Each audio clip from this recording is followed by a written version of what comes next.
रात को 2:30 बजे रिसेप्शन से कॉल आती है लगातार, मतलब तो हमने फोन रिसीव नहीं किया। मन में एक दहशत सी भी थी क्योंकि जिस तरह का माहौल बाहर से हमें सुनने को मिल रहा था कि एक के बाद एक को अरेस्ट किया जा रहा है। फिर उसके बाद अचानक क्या होता है, जैसे ही सुबह 3 बजते रात के हमारा दरवाज़ा बड़ी ज़ोर से खटखटाया जाता है, बैल बजाई जाती है। मन में बहुत ज़्यादा डर था क्योंकि उत्तर प्रदेश की पुलिस को लेकर, उत्तर प्रदेश की सरकार को लेकर जिस तरह से हम देखते हैं कि पत्रकारों के एनकाउंटर किए जाते हैं, उनको मार दिया, तो वो दहशत मन में बहुत ज़्यादा पनप रही थी। तो थे फिर वहाँ पर हमने तब फिर सवाल किया क्योंकि सुबह से लेकर पूरी रात निकली, सुबह निकली, दोपहर निकली, शाम निकली, भूख के हमारे बुरा हाल था। एक गिलास पानी तक मतलब पुलिस वालों ने नहीं पूछा, इतनी बर्बरता मतलब हम लोगों के साथ में रही। और जो भी हम क्वारी चाहते थे, कोई भी किसी तरह का कोई सवाल जवाब नहीं, यहाँ तक कि घर वालों तक को फ़ोन करने नहीं दिया गया। बड़ी मुश्किल में फ़ोन लेके हमने रिक्वेस्ट किया, तब जाके मतलब घर वालों को सूचना दिया। सिर्फ इतना सही कह पाए कि हम लोगों को अरेस्ट कर लिया है, इसके अलावा दूसरा शब्द हम बोल ही नहीं पाए थे। हमारा फ़ोन लेकर फिर से छीन लिया गया। लगभग 4 वर्ष हो चुके हैं योगी जी को, आज तक उन्होंने कोई बयान नहीं दिया है कि हम दलितों को, शोषितों को, पिछड़ों को, भूमिहीनों को भूमि देंगे। लेकिन जिस दिन से ये आंदोलन हुआ है, हर सभा में, हर पेपर में वो बयान दे रहे हैं कि हम भूमिहीनों को पट्टे देंगे। खासकर अभी परसों ही उन्होंने अनुसूचित वर्ग सम्मेलन वहाँ पर किया और उसमें उन्होंने घोषणा की मन से कि हम लगभग 1.5 लाख लोगों को ज़मीन मुहैया कराएंगे और जो गरीब समाज के बच्चे हैं, खासकर अनुसूचित वर्ग के जो बच्चे हैं, उनको विदेश पढ़ने भेजने के लिए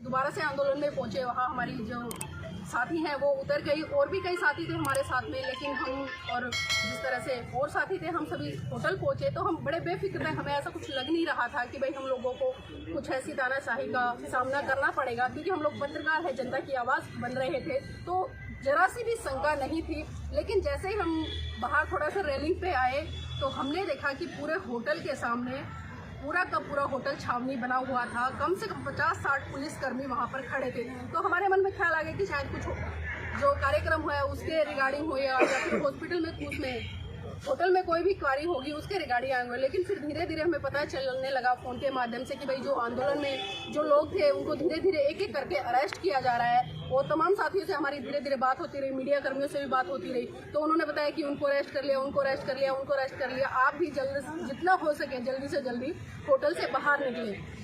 लेकिन हम निकलने के हालात में नहीं थे क्योंकि पूरा का पूरा होटल सीज कर दिया गया था। फिर हमने, क्योंकि पूरे होटल में जितने भी साथी, हम कम से कम 10-12 साथी उस होटल में रुके थे, सारे के सारे पहले ही वहाँ से जा चुके थे। मैं और वकील साहब थे और एक सर थे, हम सिर्फ 3 लोग उस होटल में थे उस दिन मौजूद। तो रात को 2:30 बजे रिसेप्शन से कॉल आती है लगातार, मतलब तो हमने फ़ोन रिसीव नहीं किया। मन में एक दहशत सी भी थी क्योंकि जिस तरह का माहौल बाहर से हमें सुनने को मिल रहा था कि एक के बाद एक को अरेस्ट किया जा रहा है। फिर उसके बाद अचानक क्या होता है, जैसे ही सुबह 3 बजते रात के हमारा दरवाज़ा बड़ी ज़ोर से खटखटाया जाता है, बैल बजाई जाती है। मन में बहुत ज़्यादा डर था क्योंकि उत्तर प्रदेश की पुलिस को लेकर, उत्तर प्रदेश की सरकार को लेकर जिस तरह से हम देखते हैं कि पत्रकारों के एनकाउंटर किए जाते हैं, उनको मार दिया, तो वो दहशत मन में बहुत ज़्यादा पनप रही थी। तो हमने बिल्कुल भी दरवाज़ा नहीं खोला और जैसे ही सुबह की रोशनी आई, हमने कई मतलब जो नेता रहे या सामाजिक लोग रहे, हमने कई लोगों को संपर्क भी किया। उस समय हमने बताया कि इस तरह से हम होटल में फंसे हुए हैं और पूरा प्रकरण इस तरह से चल रहा है। हमने अपनी लाइव लोकेशन भी वहाँ से भेजी तमाम साथियों को।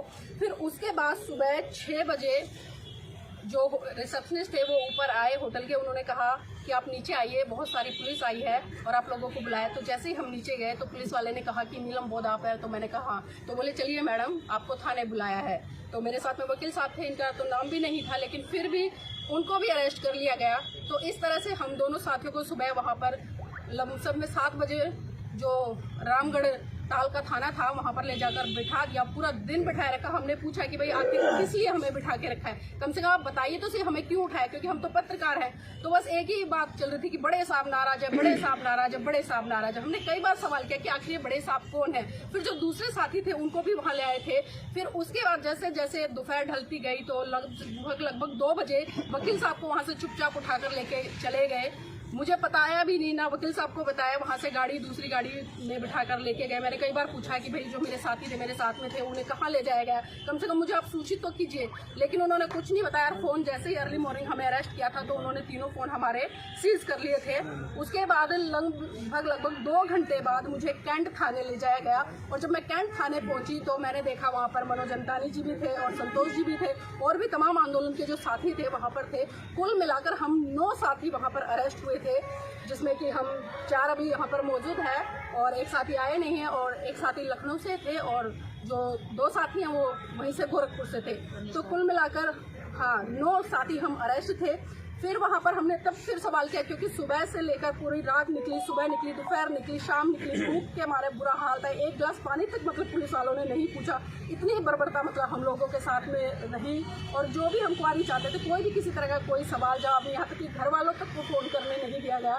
बड़ी मुश्किल में फ़ोन लेके हमने रिक्वेस्ट किया, तब जाके मतलब घर वालों को सूचना दिया। सिर्फ इतना सही कह पाए कि हम लोगों को अरेस्ट कर लिया है।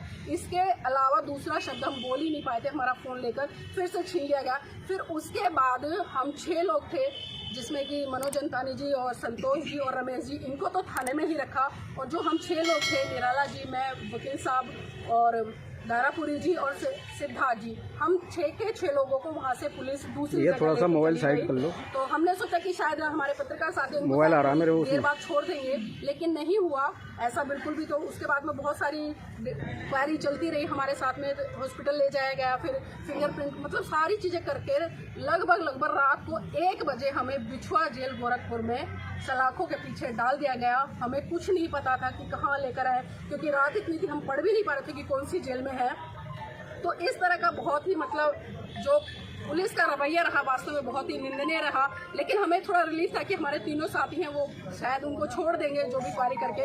लेकिन 3 दिन बाद हमें पता चला कि हमारे तीनों के तीनों साथी जेल में आ गए। तो हमें जानकर बड़ा आश्चर्य हुआ कि भाई हम तो 3 दिन पहले ही आ गए, तो 3 दिन के बाद हमारे 3 साथी और, तो कुल मिलाकर हम 9 लोग वहाँ पर रहे। और फिर हमारी 20 तारीख को जमानत वो लगी थी बेल, लेकिन 20 तारीख को हमारी बेल रिजेक्ट कर दी गई। जबकि झूठी धाराएं लगाकर पूरा का पूरा केस बनाया गया, किस तरीके से तोड़ मरोड़ के बहुत सारी चीज़ें हमारे खिलाफ लिखी गई। और सबसे जानकर आपको आश्चर्य होगा, 307 हम सारे लोगों पर लगाई गई है, जिसमें कि 13 लोग नामजद हैं और 18 जो लोग हैं वो मतलब उनके किसी के नाम ही नहीं है, अज्ञात है, वो अज्ञात में है। तो इस तरह का पूरा प्रकरण रहा। और पुलिस, आप समझ सकते हो कि जेल में जो भी बर्ताव रहा होगा हमारे साथ में, अच्छे से आप जान सकते हैं जो साथियों ने देखा है, क्योंकि हम फिल्मों में देखते थे, लेकिन वो फिल्मी सीन हमें वास्तव में हकीकत होते हुए उत्तर प्रदेश की जो गोरखपुर की जेल है उसमें देखने को मिला। ये 8 साथी तो एक तरफ थे जो पुरुष बैरिक था, लेकिन मैं सच बताऊं मेरे लिए बहुत ही कष्टदायक था, क्योंकि मैं अकेली पढ़ रही थी और महिलाओं को बहुत सारी फिजिकल प्रॉब्लम होती है। तो उसके नाते मुझे बहुत कुछ वहाँ पर झेलना पड़ा, बहुत दुख भी लग रहा था। लेकिन फिर भी कहीं ना कहीं एक होप थी कि चलिए हम किसी गलत काम में नहीं आए, हम इस देश की जनता की आवाज़ बन रहे थे। तो कहीं ना कहीं आने वाले समय में कुछ लोग तो हमारे इस संघर्ष को याद करेंगे। और ये भी क्या मोदी और योगी सरकार डर चुकी है कि बहुजन जब इकट्ठा होंगे तो इस देश में कुछ परिवर्तन होगा? देखिए, 10 तारीख से पहले, 10 तारीख का जो अम्बेडकर जन मोर्चा का जो प्रोटेस्ट था, उससे पहले लगभग 4 वर्ष हो चुके हैं। योगी जी को आज तक उन्होंने कोई बयान नहीं दिया है कि हम दलितों को, शोषितों को, पिछड़ों को, भूमिहीनों को भूमि देंगे। लेकिन जिस दिन से ये आंदोलन हुआ है, हर सभा में, हर पेपर में वो बयान दे रहे हैं कि हम भूमिहीनों को पट्टे देंगे। खासकर अभी परसों ही उन्होंने अनुसूचित वर्ग सम्मेलन वहाँ पर किया और उसमें उन्होंने घोषणा की मन से कि हम लगभग 1.5 लाख लोगों को ज़मीन मुहैया कराएंगे। और जो गरीब समाज के बच्चे हैं, खासकर अनुसूचित वर्ग के जो बच्चे हैं, उनको विदेश पढ़ने भेजने के लिए हम जो रिजर्वेशन के तहत जो फंड है उसकी व्यवस्था करेंगे। जबकि ये सारे मांग पत्र अम्बेडकर जन मोर्चा का जो मांग पत्र डीएम साहब को माननीय निराला जी ने किया था उसमें शामिल थे।